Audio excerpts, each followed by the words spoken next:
कभी सोचा है कि जीत असल में होती क्या है? क्या ये किसी को हरा देना है या किसी मकसद को पा लेना? और क्या होगा अगर उस मकसद को हासिल करने की कीमत वो लोग हों जिनसे आप सबसे ज्यादा प्यार करते हैं? तब उस जीत का क्या मतलब रह जाता है? यही सवाल, बिल्कुल यही सवाल महाभारत के कुरुक्षेत्र में अर्जुन के सामने खड़ा था। आज हमारे पास जो स्रोत हैं वो हमें भगवद गीता के ठीक उसी मोड़ पर ले जाते हैं। अध्याय 1 श्लोक 36 के आसपास की बात है, जहां अर्जुन, वो महान योद्धा, अपने ही गांडीव का वजन नहीं उठा पा रहे। आज हम सिर्फ अर्जुन की दुविधा को दोहराएंगे नहीं, बल्कि हमारे स्रोत इस कहानी को जिस अनोखे नजरिए से देखते हैं उसकी चीर फाड़ करेंगे। इसमें एक पहेली छुपी है जो शायद पहली नजर में दिखाई ना दे। चलिए इस पर गहराई से बात करते हैं। तो शुरू करते हैं उस माहौल से। कुरुक्षेत्र का मैदान सज चुका है, दोनों तरफ सेनाएं तैयार, और अर्जुन श्री कृष्ण से कहते हैं कि मेरा रथ दोनों सेनाओं के बीच में ले चलो। वो देखना चाहते हैं कि उन्हें लड़ना किससे, कि रिश्तों के ताने बाने पर एक तरह का हमला था। बिल्कुल, और यहाँ बात सिर्फ दुख या उदासी की नहीं है, ये एक गहरा नैतिक संकट है, एक दार्शनिक संकट है। स्रोत इस बात पर जोर देता है कि अर्जुन का सवाल था, जिनके लिए हम ये राजपाट, ये सुख भोगना चाहते हैं, अगर वही नहीं रहेंगे तो ऐसी जीत का मैं क्या करूँगा? ये एक बहुत ही बुनियादी और मानवीय सवाल है।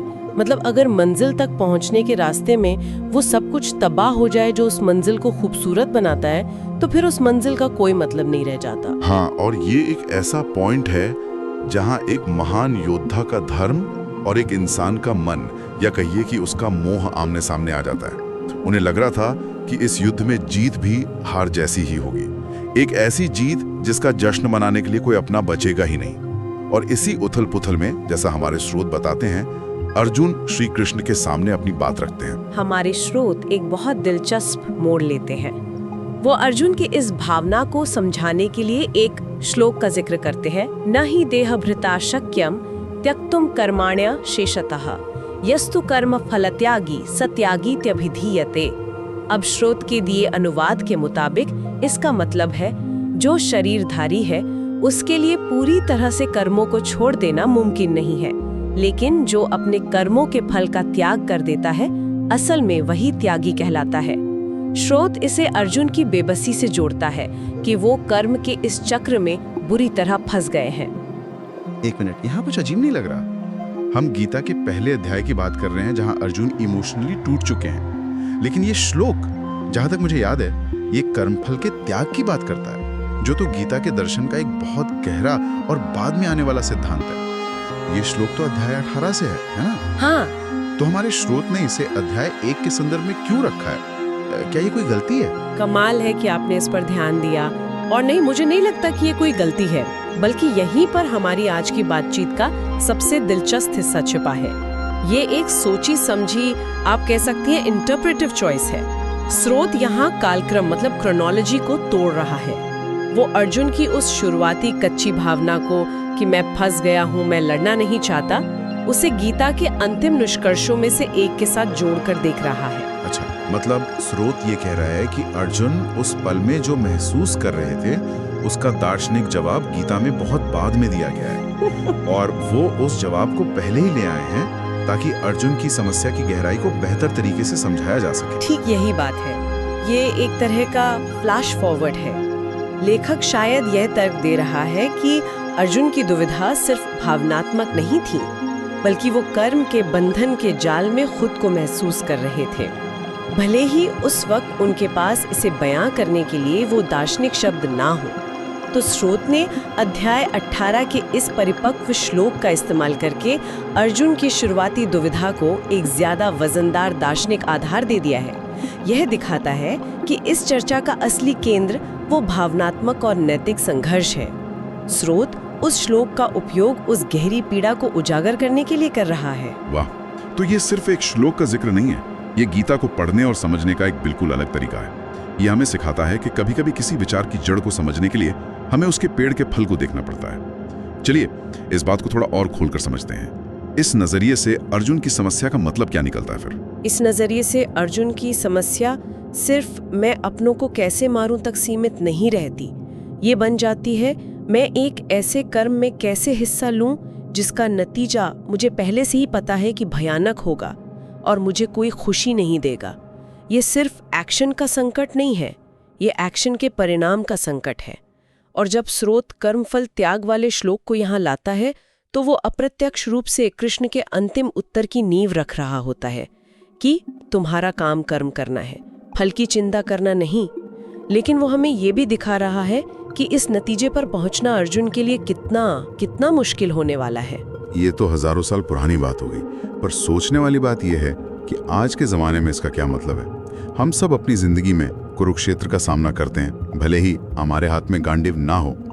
स्रोत का यह विचार कि कर्म के परिणाम पर विचार करना ज़रूरी है, आज कैसे लागू होता है? बिल्कुल होता है। अगर हम इसे एक बड़े नज़रिए से देखें तो ये हर उस स्थिति पर लागू होता है जहां हमें एक मुश्किल फैसला लेना पड़ता है, जिसके नतीजे दूर तक जाएंगे। मान लीजिए एक कंपनी के सीईओ के बारे में, जिसे कंपनी को बचाने के लिए अपनी ही टीम के बहुत से पुराने और वफादार लोगों को नौकरी से निकालना पड़ता है। कागज पर ये कंपनी के लिए एक जीत है, कंपनी बच गई। लेकिन उस सीईओ के लिए, जिसने उन लोगों के साथ सालों काम किया है, ये एक व्यक्तिगत हार है।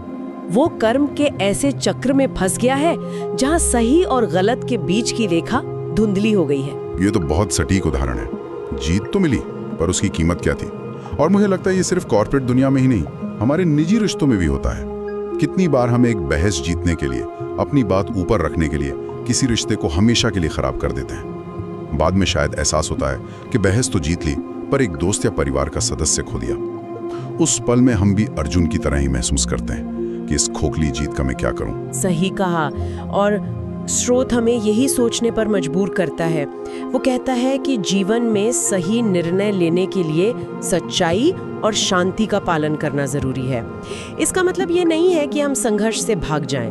याद है, श्लोक कहता है कि कर्म का त्याग संभव नहीं है, मतलब एक्शन तो लेना ही पड़ेगा। लेकिन सवाल ये है कि आपका एक्शन किस इरादे से हो रहा है। क्या आप सिर्फ जीतने के लिए लड़ रहे हैं, या आप किसी बड़े धर्म या सिद्धांत के लिए खड़े हैं, भले ही उसका नतीजा आपको व्यक्तिगत तौर पर दुख दे। हाँ, और यहाँ धर्म का मतलब सिर्फ मजहब नहीं है, बल्कि हमारा कर्तव्य, हमारी जिम्मेदारी जो उस स्थिति में सही है। अर्जुन की दुविधा हमें यही सिखाती है कि आंख बंद करके अपने लक्ष्य की ओर भागना हमेशा सही नहीं होता। कभी कभी रुककर ये सोचना जरूरी है कि क्या हम सही रास्ते पर हैं, क्या हमारी जीत किसी बड़ी हार का कारण तो नहीं बन रही। और ये हमें आज के दौर की एक और बड़ी समस्या पर लाता है, सफलता को बहुत संकीर्ण रूप से परिभाषित करना। हमने सफलता का मतलब पैसा, पद या दूसरों से आगे निकलना बना दिया है। अर्जुन की कहानी इस परिभाषा पर सवाल उठाती है। वो पूछ रही है, क्या मन की शांति, नैतिक स्पष्टता और रिश्तों की पवित्रता सफलता का हिस्सा नहीं है? अगर आप दुनिया जीत लें लेकिन अपनी आत्मा का सुकून खो दें, तो क्या आप सच में सफल हैं?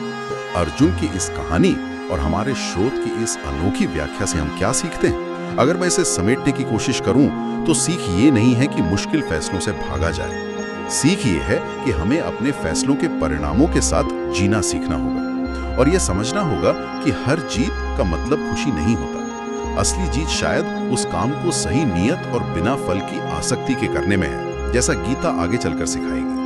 बिल्कुल। और ये पूरी बातचीत हमें एक बहुत ही गहरे सवाल पर लाकर छोड़ देती है। हमारे अपने जीवन के युद्ध क्षेत्रों में, चाहे वो हमारा ऑफिस हो, हमारा घर हो या हमारा अपना मन हो, हम जीत को कैसे परिभाषित करते हैं? क्या हमारी जीत की परिभाषा हमारी अपनी है या समाज ने हमें थमा दी है? क्या ये किसी और को हराने में है या अपने मूल्यों और सिद्धांतों पर टिके रहने में है? क्या सच्ची जीत बाहरी सफलता में है या आंतरिक शांति और स्पष्टता में? ये एक ऐसा सवाल है जिस पर शायद हम सभी को थोड़ा रुककर सोचने की जरूरत है। और शायद यही अर्जुन की असली दुविधा थी, और यही आज हमारी भी है। इस गहरी और दिलचस्प बातचीत के लिए बहुत बहुत धन्यवाद। अगला श्लोक और भी महत्वपूर्ण बातें सिखाएगा। हमारे साथ बने रहने के लिए धन्यवाद।